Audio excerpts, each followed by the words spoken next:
नमस्कार नहीं welcome you to world affairs. मैं हूं प्रशांत धवन। अगर आपने वर्ल्ड अफेयर्स को सब्सक्राइब नहीं किया है तो सब्सक्राइब टू वर्ल्ड अफेयर्स। हाल ही में देखिए हमें ये पता लगा है कि भगवत गीता बहुत ही जल्द एनसीईआरटी की बुक्स में सिलेबस में ऐड हो जाएगी। पूरी बुक तो नहीं मगर इसके बहुत सारे श्लोक्स ऐड कर दिए जाएंगे एनसीईआरटी में। यहाँ पर आप देख पाओगे central government to introduce Bhagavad Gita in NCERT syllabus. Of course इसको लेकर कई लोग प्रोटेस्ट भी कर रहे हैं। वो कह रहे हैं कि भारत का जो सेकुलरिज्म है इससे ये नेगेटिवली इम्पैक्ट होगा, क्योंकि भगवत गीता को काफ़ी बार देखा जाता है हिंदुइज्म से रिलेटेड है ये, और सेकुलरिज्म के अंदर हमारी कोशिश ये होती है कि स्टेट और रिलीजन के बीच में अंतर रहे। तो डिस्कस करेंगे इस टॉपिक को इन डेप्थ, मगर पहले ये जान लो कि हाल ही में हमें क्या बताया गया है।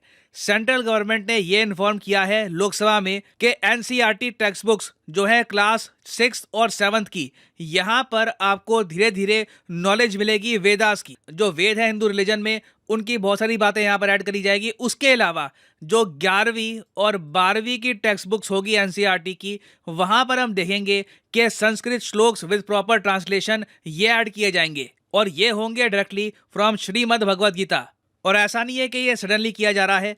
आपको याद होगा हाल ही में हमारे देश में आई थी एक नेशनल एजुकेशन पॉलिसी। तो इस नेशनल एजुकेशन पॉलिसी के पैराग्राफ 4.27 में ये बात साफ साफ लिखी है कि ट्रेडिशनल भारतीय नॉलेज, ट्रेडिशनल इंडियन नॉलेज को प्रमोट किया जाएगा और स्टूडेंट्स को बताया जाएगा कि Indian way of doing things क्या है।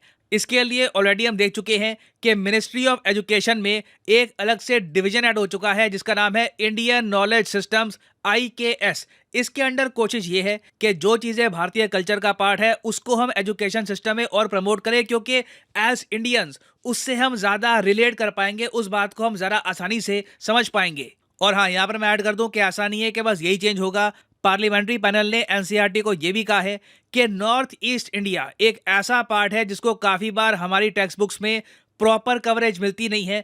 नॉर्थ ईस्ट इंडिया से जो भारत के महान फ्रीडम फाइटर्स रहे हैं उनके बारे में भी प्रॉपर इन्फॉर्मेशन ऐड होनी चाहिए एनसीईआरटी में। ये भी हाल ही में रिकमेंड किया गया है। तो मैं ये कहूँगा ये भी एक बहुत ही ज़रा अच्छा स्टेप है। जितनी नॉलेज नॉर्थ ईस्ट के बारे में, नॉर्थ ईस्ट के इतिहास के बारे में बाकी इंडिया में फैलेगी, उतनी कंट्री की जो यूनिटी है ये मजबूत होगी ना। मुझको यहाँ पर एक बात ऐड करनी पड़ेगी कि जो भारत में आज के समय हो रहा है ये ऐसा नहीं है कि ये एक इंडिया स्पेसिफिक ट्रेंड है। एक्चुअली ये चीज़ यूएसए ने पहले स्टार्ट कर दी थी, अब हम थोड़ा बहुत फॉलो कर रहे हैं। मैं आपको कुछ आर्टिकल दिखाता हूँ। यहाँ पर आप देख पाओगे 2019 का आर्टिकल है कि अमेरिकन पब्लिक स्कूल्स में, अमेरिका में जो सरकारी स्कूल्स हैं वहाँ पर बाइबल क्लासेस स्टार्ट हो चुकी है। जो यूएसए में स्टेट्स, आप देखो भारत में क्या है कि जो स्कूल्स में पढ़ाया जाएगा उसकी बहुत सारी पावर होती है केंद्र सरकार के पास। अमेरिका में सिस्टम ये है कि स्टेट्स के पास ज़्यादा पावर है कि उनके यहाँ बच्चे क्या सीखेंगे। तो बहुत सारी स्टेट्स है यूएसए में, अब वहाँ पर क्रिश्चियन लॉ मेकर्स कह रहे हैं कि बाइबल को पढ़ाना बहुत ही इंपॉर्टेंट है, क्योंकि इनका मानना ये है, जहाँ तक मैं इनके स्पीचेस देख पाया हूँ,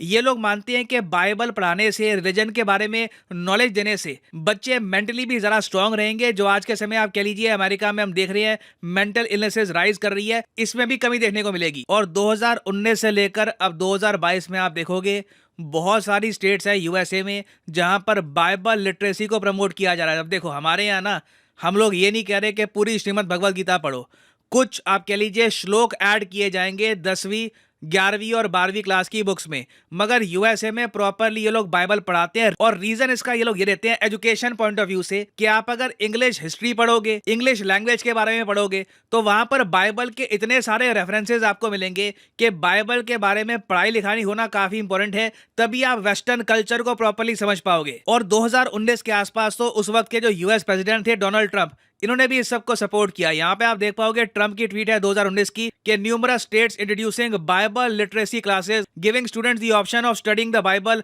starting to make a turn back, it is great. ये टर्न बैक की इसलिए बात कर रहे हैं क्योंकि एक टाइम पर यूएसए में जो सुप्रीम कोर्ट है उसने ये सब मना कर दिया था कि स्टेट और रिलीजन के बीच में डिफरेंस होगा, स्टूडेंट्स को बाइबल नहीं पढ़ाई जाएगी। मगर अब हम देख रहे हैं कि यूएसए में 360 डिग्री टर्न हो रहा है। कई जगह कंपल्सरी बाइबल को पढ़ाया जा रहा है, कई जगह स्टूडेंट्स के पास ऑप्शंस हैं कि स्कूल के बाद ये क्लासेस अटेंड कर सकते हैं जहां पर पूरी बाइबल उनको पढ़ाई जाएगी। और ये ट्रेंड सिर्फ आपको यूएस में नहीं, यूरोप, मिडिल ईस्ट, काफी जगह आपको मिलेगा।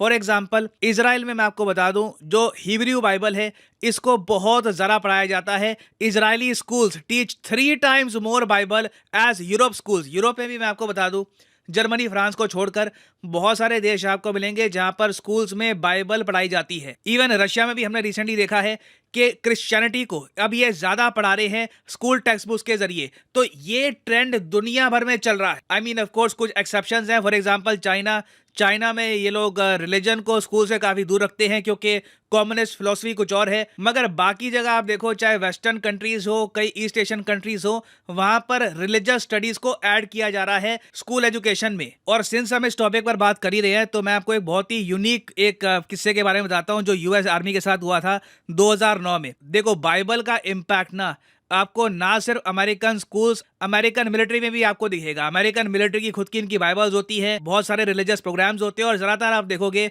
अमेरिकन आर्म्ड फोर्सेस में जो लोग काम करते हैं ज्यादातर बहुत ही रिलीजियस लोग होते हैं। तो 2009 में क्या हुआ, जब यूएसए ने उस वक्त अफगानिस्तान कब्जा रखा था, तब कुछ क्रिश्चियन ग्रुप आए। उन्होंने अमेरिका में कुछ सोल्जर्स, कुछ आर्मी ऑफिसर्स के साथ एक ऐसा प्रोग्राम बना लिया जिसके अंडर ये लोग अमेरिकन मिलिट्री बेसिस से पश्तो और दारी भाषा जो अफगानिस्तान में बोली जाती है उसमें ट्रांसलेट की गई बाइबल बांट रहे थे। इसका नाम है बगराम बाइबल प्रोग्राम। कभी इसके बारे में पढ़िएगा, विकिपीडिया पे इसका प्रॉपर पेज है।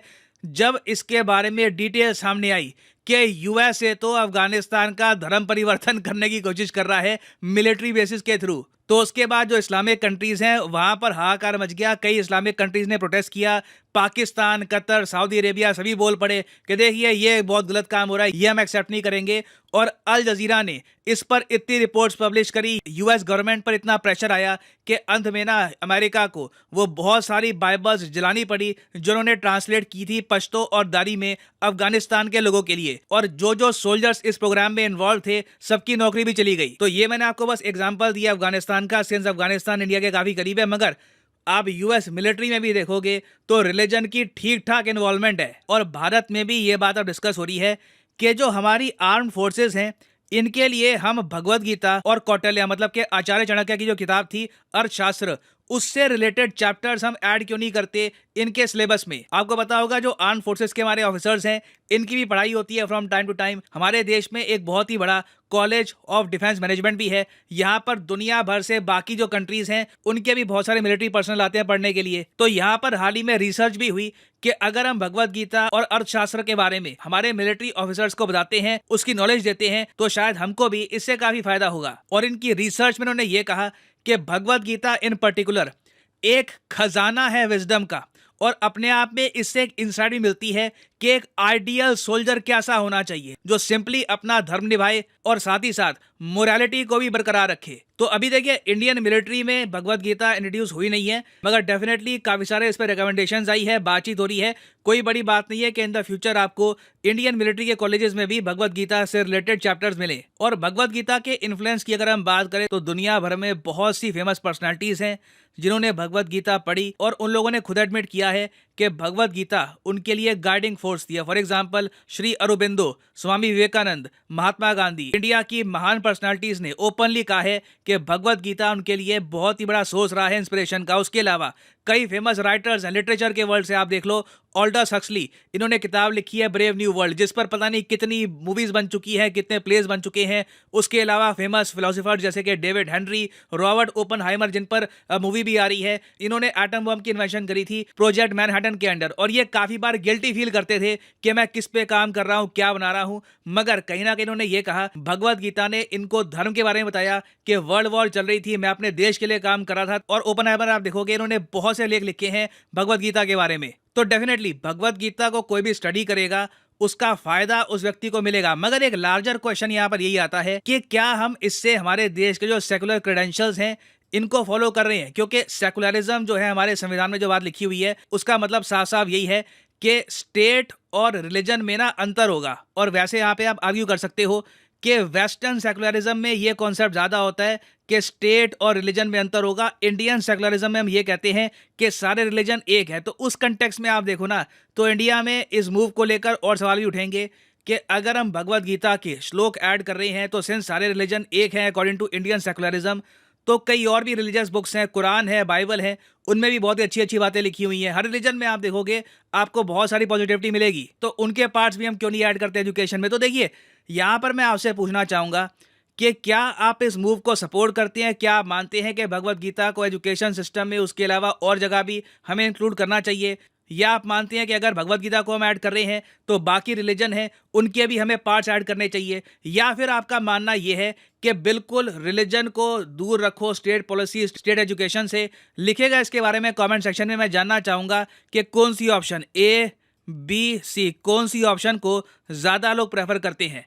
सिंस हज़ारों लोग कमेंट करेंगे, लिखिएगा इसके बारे में, हमें भी जानने को मिलेगा कि एक बड़ी पॉपुलेशन यहाँ पर क्या सोचती है। और हाँ, फाइनली यहाँ पर मैं ये भी ऐड कर दूं कि आप किसी भी एग्जाम की तैयारी कर रहे हैं, चाहे एसएससी, यूपीएससी, बैंक, अनअकैडमी के क्वालिटी कोर्सेज अवेलेबल हैं। इन कोर्सेज से आप घर बैठ के इन एग्जाम की तैयारी कर पाएंगे। सिंपली आपको यहाँ पर करना क्या है, कमेंट सेक्शन में जाइए, यहाँ पर पिन कमेंट में आपको मिलेंगे लिंक एसएससी, यूपीएससी, बैंक के। फॉर एग्जाम्पल लेट से आप परचेज करना चाहते हैं यूपीएससी का कोर्स, तो यूपीएससी पे करिए क्लिक और फिर आपके सामने खुल जाएगा ये पेज। यहाँ पे आपको क्लिक करना है प्लस पर और यहाँ पे आप परचेज कर पाएंगे अनअकैडमी के कोर्सेज। अगर मान लीजिए आपको 6 महीने का कोर्स परचेज करना है, ये भी आप कर सकते हैं, मगर मैं आपको सजेस्ट करूंगा अभी एक ऑफर चल रहा है 18 महीने के कोर्स पर। 18 महीने का कोर्स आप अगर परचेज करते हैं तो 3 महीने आपको एक्स्ट्रा मिलेंगे, ऑटोमेटिकली आपका कोर्स बन जाएगा 21 महीने का।